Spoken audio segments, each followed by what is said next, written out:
vamos a contar con la ayuda de Susane Spence, la directora de Institute for Supply Management. Conectamos con ella. Buenas tardes, Susane. Good afternoon.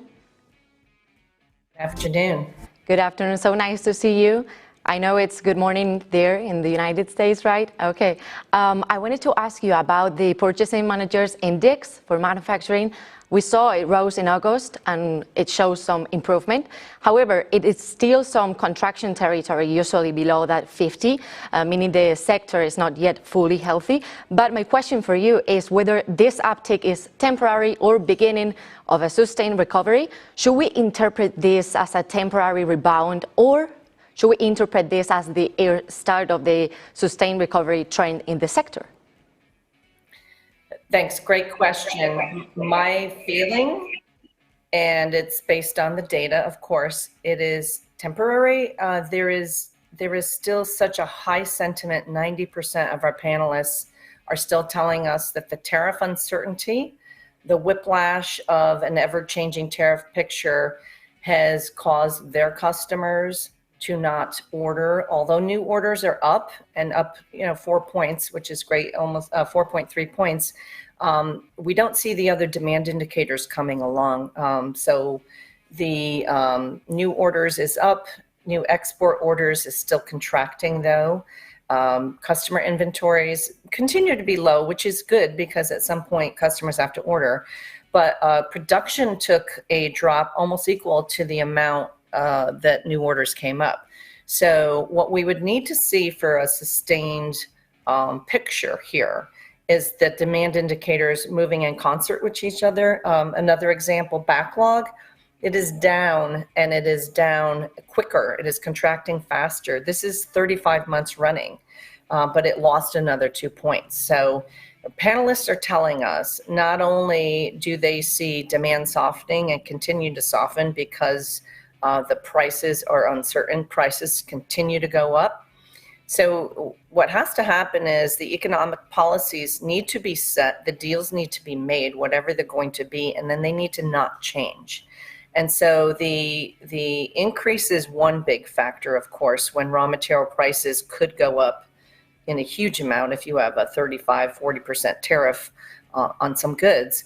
But the fact that it seems to change so much has made the business folks kind of want to stand in place. And we also see in the employment questions that for every person that has talked about their company hiring, there are 4 that are saying that we are not only not hiring and not replacing people, in some case layoffs are still the tool of choice here. So the indicators need to move in concert, and we need to see, panelists tell us, certainty, more certainty, and less whiplash around what's going to happen with the next country or commodity that's getting tariffed for things to finally trust that they're going to move in the right direction. Thank you, Susane. Also, I have another question, and it's regarding about according to the sectors, some manufacturing sectors we see that are performing better, resilient, while others are struggling and kind of lagging. My question for you is, which manufacturing sectors are showing the most resilience and which are remaining lagging, especially in that phase of high financing costs and falling global demand? Sure. Let me focus on new orders because that was the big news this month, is that new order index was up 4.3. There are 7 of 18 sectors that are expansive there. Only 2 of them are the big 6 sectors that make up 72% of manufacturing GDP. So petroleum and then food, beverage, and tobacco products. Those are 2 out of the 7 that are moving. The others that are moving up, and again, we do feel that this is not a sustained move because the other indicators aren't moving with it and because of tariffs and uncertainty. So textile mills, apparel, leather, allied products, non-metallic mineral, food, beverage, we talked about petroleum and coal, miscellaneous manufacturing and primary metals. We would really, really love to see the big 6 move up because that makes up most of our gross domestic product. So the fact is 69% of all manufacturing GDP remains in contraction, 4% in extreme contraction. So until we feel the new orders turn around, That's not going to improve anything in a great way. And new orders aren't going to turn around until customers feel good about ordering goods. And right now, they don't want to pay higher prices, and either the higher prices are starting to be in place or the threat of it is there. So very focused in especially the food and the beverage, as you said, like this 69% in the contraction, and also the 4% you mentioned, it's extreme contraction, right? Yes. So my question for you now is about all this survey that we saw with the ISM. Is the main obstacle financing, extreme demand, or a shortage of skilled labor?